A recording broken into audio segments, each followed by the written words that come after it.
How's it going, everybody? Billy's Blues back again. Want to do another video before the work week kind of consumes us all, and it's a nice rainy day here, and watching a couple scary movies. Just wanted to touch base and let you guys know what I've been watching. I know a couple days ago in the video I'd mentioned about some of the ones I picked up during the week. I finally had a chance to watch Sweeney Todd. I like this movie. um, I had seen it a long time ago, a very long time. It feels like a very long time ago. Maybe it just hasn't been a long time ago. Maybe I've just watched a lot of movies since then. But this was really entertaining. I'm a huge fan of the physical release of this. I know this came out in the Paramount Scares box, and that this was the hot point of purchasing that all those movies. I think it was 5 or 6 movies. It was like Pet Sematary, Rosemary's Baby, pretty much most of the ones that I already have on 4K, but this was not available on 4K. And for some odd reason, they released it on a physical media by itself. Big fan of the movie. I know it's backwards, use your imagination, but I like the setup. I like the almost gray, the front of it with the red. It's just like the movie. It sets the tone for the movie. What I'm a big fan of is this 4K at the top here, how it just is a thin banner. It doesn't say 4K here, and then 4K here, and then you get some of the rest of it. It's got the slipcover. I know a couple channels that I do follow that they say if they don't have the slip, they're pretty much not going to buy it. I somewhat feel the same way. If it's an older movie and it's, $8 or $9, maybe even 10, I'll get it without the slip. But for new releases like this, you gotta have the slip. Furiosa, that just came out. The Blu-ray didn't have the slip, or I haven't seen a slip cover for the Blu-ray at the stores where I've been looking. I got the 4K regardless, but what else? The Watchers. I think the Watchers Blu-ray didn't have a slip cover either. So, no. I'll wait for Black Friday, get the 4K for $10. I just watched that movie not too long ago, and Sweeney Todd was awesome. And it had the slip cover. Very violent. I didn't remember I remember that there was scenes of violence in it, but man, and I'm a big fan of Alan Rickman also that was in this, and it was awesome seeing him in a movie because I totally forgot that he was in the movie. Like I said, it's probably been 15 years at least since I've seen this, so revisiting again, especially starting out Scary Movie time, was awesome. Maybe I'll give the digital away one of these days. I talked about this also. I saw the TV Glow on my channel a couple days ago as well. I really enjoyed this movie on second watch.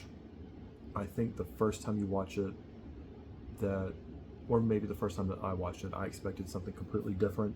I wasn't expecting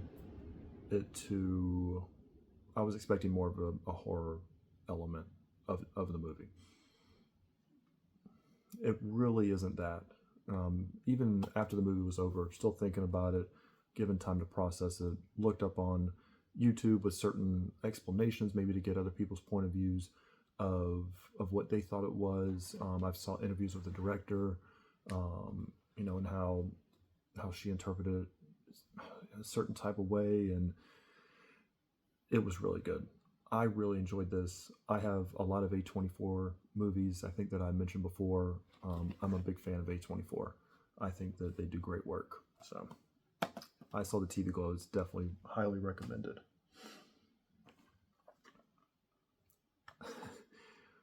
I kept seeing this on streaming services. I kept hearing people talking about it. I had started it maybe about a year or 2 years ago, something like that, and I just never went back and finished it. Well, I finished it. It's disturbing. I think that, just thinking about certain movies that are in my collection, that there are other ones that are way, way worse. But for what I'm assuming, was a low budget film. I think more of the atmosphere is what made the movie more disturbing. There are graphic scenes of violence and adult material in the movie that, sure, I could understand how it would be considered bothersome to a lot of people. But man, this one was something else. Check it out if you haven't seen it. It's not bad. I know they made a sequel to it. I have no reason to ever watch the sequel. I feel like it was living off of the greatness that this was. I think it was Michael Rooker's first film. I could be mistaken. Watch, I'm going to post this video and look it up later and say, oh, he was in 10 movies before this. And I'm going to go, oh, man. But I'm pretty sure this was one of his first films. I think he got the film, or got the role by mistake. That he was doing something, I don't know if he was a janitor of some sort. This is stuff that I remember reading some years ago, that he just auditioned for the part and he got it. But he played the heck out of this role, and I always see him in movies where he's plays more the bad guy role, or just like in Days of Thunder, he's just more arrogant and macho roles. But in this one, it's all around the same. Plus, the roommate to this is the police officer from House of a Thousand Corpses, and I didn't know that.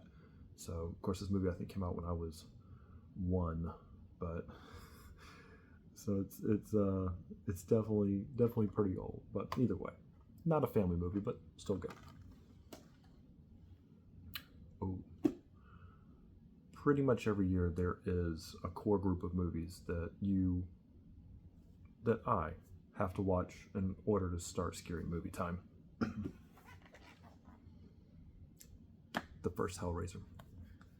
This box set, maybe The Warriors and Witness and Old Boy. Those are some of the ones that are my favorite releases, just box set. The Conan the Barbarian was surprising also, and I wasn't even going to get that, and as soon as I saw that box set, had to have it. But Arrow Video, I think, along with Scream Factory, I just think that they're doing amazing work this year. I know this is from last year. I remember the Chatterbox one. This is when I got it. This was actually a Christmas gift last year that I got, and I know they sold out of the Chatterbox one. And I saw it on eBay for $250, $300. I mean, these movies are good. They're not that good though. But anyway, I saw that on Arrow they had re-released both sets with Pinhead and Chatterbox's, face on the cover there. But man, this is just all around. Get the movies. I'm trying not to drop anything. And you get this book, which I don't even know if I want to open it, but it's a book. You can see that it's definitely a couple of pages. And then the box set of this thing, look at that. It just, I'm pretty sure you may have seen it, but, there's all 4. I'm trying to center it. All 4 of the movies. I feel like after the 4th one, they started going downhill. There was a remake or I don't know if people want to call it a remake, reboot, whatever the proper terminology is for it, that came out on Hulu in 2022. Can't get this thing in there. Anyway, I really like that one, and I wish they would release a physical copy of goodness. I wish they would release a physical copy of that movie, but can't have it all, can you?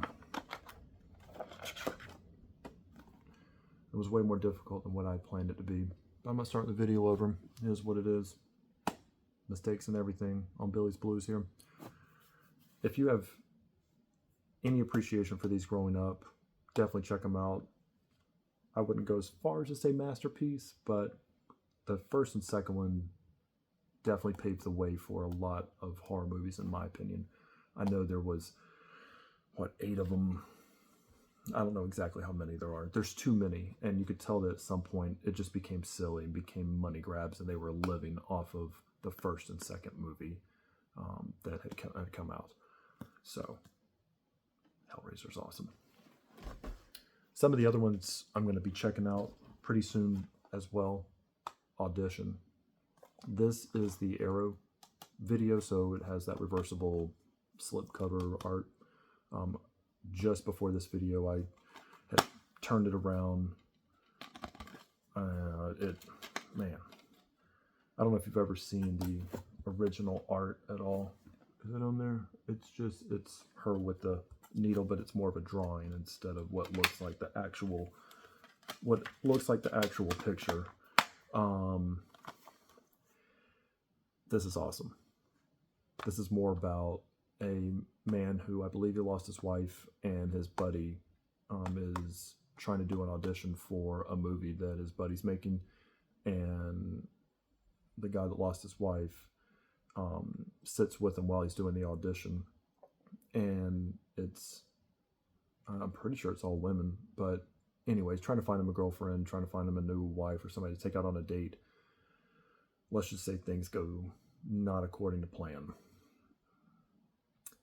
Yeah. Takashi Miike, I'm pretty sure I'm saying that right. Fingers crossed. He's awesome. I've got Ichi the Killer.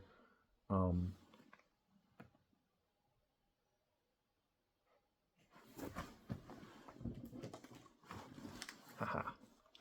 Got Ichi the Killer also, and this is way worse than this as far as violence goes. This is just, it's creepy, and it just has an element of dread. It's when you see it the first time, you'll never forget it. It's an amazing movie, and I think especially for this time of the year when scary movies are, well, at least what I watch a little bit more, definitely check this out. Let's just avoid this one. It's too much. There's way too much going on with that one. And the Babadook. I don't want to talk too much about this. If you haven't seen Babadook, it's better that you're going to go in not knowing a whole lot. Just a mother and her son. They have some difficult times. I really enjoyed this. I want to say I watched it on Amazon Prime by mistake. It was one of the streaming services. Nonetheless, I watched it, I enjoyed it, and had to have it, so I had to get the physical media copy of it. Autopsy of Jane Doe. Definitely going to be checking this one out soon as well. This one was very surprising. My girlfriend and I, probably about 2 years ago, we were watching it. We had just started the movie, probably 20, 30 minutes in at the most, and there's a light that's above our couch, and it flickered while watching this. Scared the ever-loving crap out of me, so definitely had to get it. No, they don't show anything. Yeah. I had to look for a second, make sure they didn't show any tidbits, but this is just this is a really, really good movie. Really good movie. I'm a big fan of Brian Cox. I think that pretty much anything that he's in, that he does a great job. Plus, he's been acting since before I was born. So that's quite a long time ago. Man, there was one more I wanted to talk about.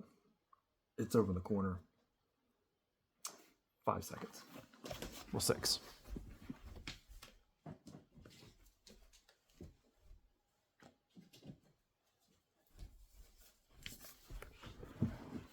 All right.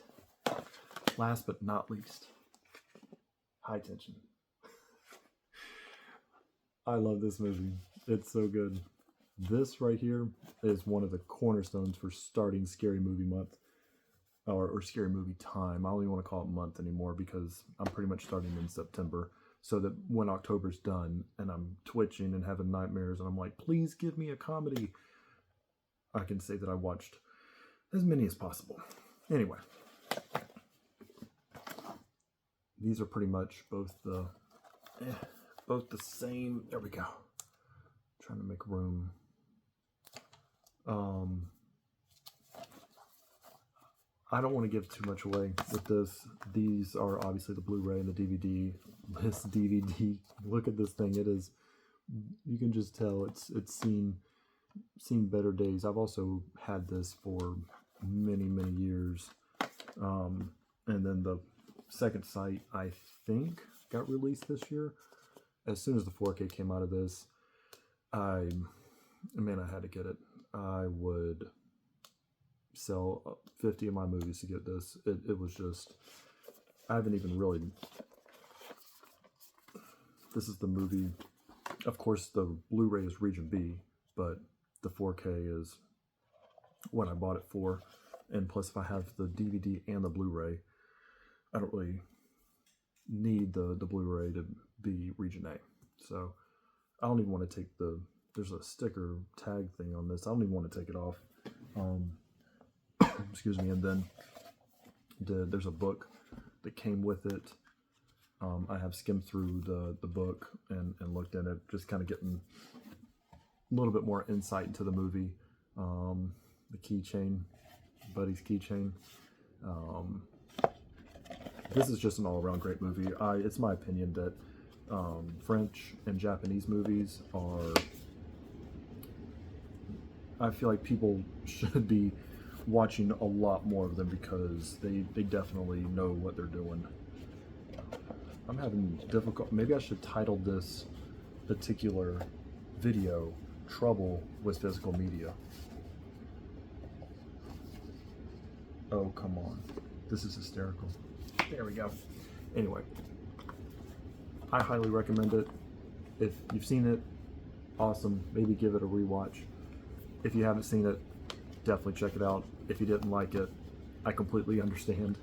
I know plenty of people that have watched it and told me, heck no, they're never going to watch it again, that they didn't care for it. I think that it's awesome. I think that the violence in it looks realistic. I think the story in it was great. I think it was more of an original story. I know it wasn't called High Tension to begin with. The Switchblade Romance, I think is originally what it was called. But just an all-around hell of a movie, and I'm looking forward to starting off with that. But yeah, I wanted to talk about a couple of movies that I'm going to be watching coming up soon. I want to get probably about maybe 10 more movies together and do a couple of different videos of ones that I'm also going to be watching as time goes on. I also take recommendations. Maybe there's something out there that I haven't seen that maybe you've seen, and definitely want to always check out new movies within reason. Some of these ones that I will not be watching, and I don't know why I won't get rid of them. But yeah, I'll definitely look around and make some recommendations. And like I said, I do accept them. I noticed a couple people have subscribed to the channel, and I really appreciate that. And I hope you guys enjoy the week and be safe out there.